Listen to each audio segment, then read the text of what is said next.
माँ अति सुंदर, सुखद व प्यार का मंदिर। हंसती तो फूल खिलते, पहनती तो रूप खिलता। दमकते चेहरे पर सिंदूर की लाल बिंदी, भरे भरे हाथ चूड़ियाँ, घने काले लंबे बालों का बड़ा सा जूड़ा, सर पर पल्लू, आँखों में ममता, चेहरे पर संतुष्टि और हल्की सी मुस्कुराहट। हर समय हम कलेजे से लगे रहते थे। लेकिन वह तो तभी चली गई थी जब मैं 8 वर्ष की थी और मेरा भाई 5 वर्ष का था। किसी भयंकर बीमारी से तड़प कर इस दुनिया को छोड़कर चली गई थी।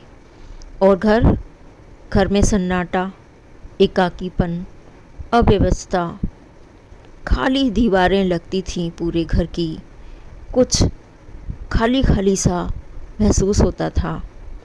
खाने की थाली जब सामने आती तो उसे खाने का मन नहीं होता था और धीरे धीरे वह सारी दिनचर्या शुरू हो गई जो पहले चलती थी। लेकिन वहाँ माँ नहीं थी, खाली दीवारें थीं, घर सारा वैसा ही था, लेकिन माँ नहीं थी। और बुजुर्ग, थकती, मायूस दादी का अपने मरने से पहले अपने बेटे का घर दोबारा बसाने की चाह। कुछ दिन ऐसे ही चलता रहा।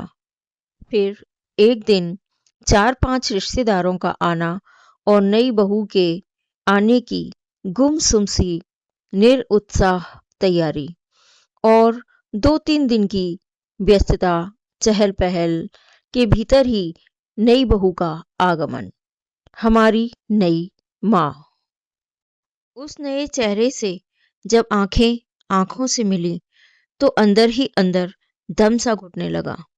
मेरी आंखें नम हो आईं। कुछ प्रौढ़ सा चेहरा, आगे के दांतों में बड़े बड़े गैप, उखड़े उखड़े से छोटे छोटे रूखे बाल जो कहीं कहीं से सरगंजा भी दिखता था, कुछ लंबी और कुछ चौड़ी भी। कहने को तो दूसरे दिन से ही हमें स्कूल भेजना भी शुरू किया।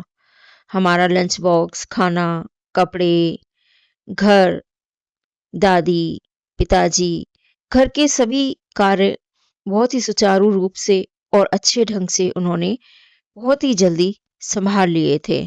सभी कुछ ठीक था, पर वह हमारी माँ नहीं थी। मैं उन्हें कभी माँ नहीं स्वीकार पाई थी। समय गुजरा और मेरी ग्रेजुएशन पूरी हुई और कुछ रिश्तेदारों ने मेरी शादी की बात छेड़नी शुरू कर दी। इसी बीच एक बहुत अच्छा रिश्ता भी आया जिसमें दादी ने कहा कि यही शादी अच्छी होगी, यही सबसे बढ़िया रिश्ता होगा। लेकिन मैं आगे पढ़ना चाहती थी, बड़े शहर में जाकर उच्च शिक्षा प्राप्त करना चाहती थी और कुछ बनना चाहती थी। लेकिन दादी इस चीज के लिए बिल्कुल भी तैयार नहीं थी। उनका कहना था कि यह रिश्ता बहुत अच्छा है और आगे इससे अच्छा रिश्ता कभी मिले या ना मिले। मेरे पिताजी का कहना था कि मैं उच्च शिक्षा के लिए तो तैयार हूँ, लेकिन मेरे पास इतना धन नहीं है कि मैं शिक्षा में भी लगाऊं और विवाह में भी लगाऊं। तो मैंने तो विवाह के लिए इसके धन इकट्ठा किया था, उसे अब दोनों चीजों में मैं कैसे लगाऊं। तो मैंने उनसे कहा कि आप मुझे शिक्षा के लिए भेज दीजिए। मेरी जो विवाह का पैसा है, जो आपने धन इकट्ठा किया है, उसे आप मेरी एजुकेशन में लगा दीजिए। फिर भी पैसा पर्याप्त नहीं हो रहा था। 3 वर्ष की पढ़ाई, हॉस्टल, रहना, खाना और भी बहुत सारे खर्चे, तो पूरा पैसा नहीं पड़ रहा था। पिताजी बहुत मायूस थे, दादी रूठी हुई थी क्योंकि उनका मन विवाह के लिए था, वो शादी करना चाहती थी और शादी का पैसा एजुकेशन में लग रहा था और वो भी पूरा नहीं पड़ रहा था। तो दादी ने उसी समय कहा कि एजुकेशन के लिए तो वैसे भी पूरा नहीं पड़ रहा पैसा, क्यों नहीं इसकी शादी ही कर दी जाए, घर भी अच्छा है, वर भी अच्छा है और इसका विवाह कर दिया जाए। पर माँ ने कहा कि रुको, उनके पास कुछ पैसा है, वह शादी से पहले ट्यूशन पढ़ाती थीं, जिससे कुछ एफडी पड़ी हुई है। वह कब काम आएगी? जब आज ना आई तो। पिताजी ने चौंक कर कहा, तुम्हारी एफडी? तो उन्होंने कहा, हाँ, शादी से पहले मैं ट्यूशन पढ़ाती थी। आप सबको तो पता ही है कि मेरे पिताजी का देहांत बहुत पहले हो गया था। उनके देहांत के बाद मैंने अपनी पढ़ाई छोड़कर ट्यूशन करना शुरू कर दिया था और उन्हीं ट्यूशन के पैसों से मैं अपने छोटे भाइयों का, बहनों का पढ़ाई करवाती थी और उनकी सारी देखभाल मैंने, उनकी सारी जिम्मेदारियां मैंने निभाई और अपनी माँ की भी देखभाल की। और इन्हीं ट्यूशन के पैसों से मैंने अपने छोटे बहन भाइयों की शादी की और उनकी जिम्मेवारियां उठाते उठाते मेरी शादी की उम्र निकल चुकी थी। मैं अपनी शादी के बारे में भूल ही चुकी थी और इसी बीच माँ भी चल बसी और सभी बहन भाई अपने अपने जिम्मेवारियों में और अपने अपने घर की खुशहाली में बिजी हो गए थे, व्यस्त हो गए थे। अब वो मुझे भूल चुके थे। फिर मुझे लगा कि मुझे भी अपने जीवन में कोई साथी चाहिए, एक परिवार जिसे मैं अपना कह सकूं। तभी आप लोगों के रिश्ते की बात हुई और आपकी तरफ से पैसे की या कोई भी दहेज की कोई भी मांग नहीं थी, कोई भी डिमांड नहीं थी। तो मैंने ये पैसा एज इट इज जैसे था वैसे ही रहने दिया और ये एफडी मेरी अभी तक सुरक्षित रही।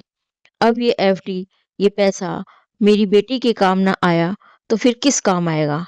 जब आज काम नहीं आया तो फिर कब काम आएगा? ज्ञान व्यक्ति के जीवन की रीढ़ की हड्डी होती है। वो उच्च शिक्षा के लिए जरूर जाएगी। वो अपनी पढ़ाई अवश्य पूरी करेगी और सम्मान से सर ऊंचा करेगी। इतना तो हो ही जाएगा कि बेटी जब भी ससुराल जाना चाहे तो सर ऊंचा करके जाए, ऊंचा उठा के जाए, वो इज्जत से विदा हो। और उन्होंने भरी आंखों से मेरी तरफ देखा और आज उनका वह चेहरा देखकर मेरी भी आंखों से आंसू छलक पड़े। वही देहरी थी, वही जगह थी, वही आंसू थे जहां मैंने उन्हें पहली बार देखा था। बस अंतर यह था कि मैं आज उन्हें माँ कहना चाहती थी, गले लगाना चाहती थी, उनके साथ बीता हुआ समय बिताना चाहती थी। मेरी आंखों से ढलते हुए आंसुओं ने मेरी आंखों का पर्दा धो डाला था और नई माँ मुझे आज बहुत सुंदर, बहुत खुश और अपनी लग रही थी। वर्षों बाद आज मैं अपनी माँ के गले लगकर माँ के दिल की धड़कन सुन रही थी और मेरे मुंह से आज पहली बार दिल से निकल पड़ा, माँ। आपके लाइक से और सब्सक्राइब करने से उत्साह बढ़ेगा और आगे नई कहानियाँ लाने के लिए प्रेरणा मिलेगी। जय हिंद, भारत माता की जय। हरे कृष्णा।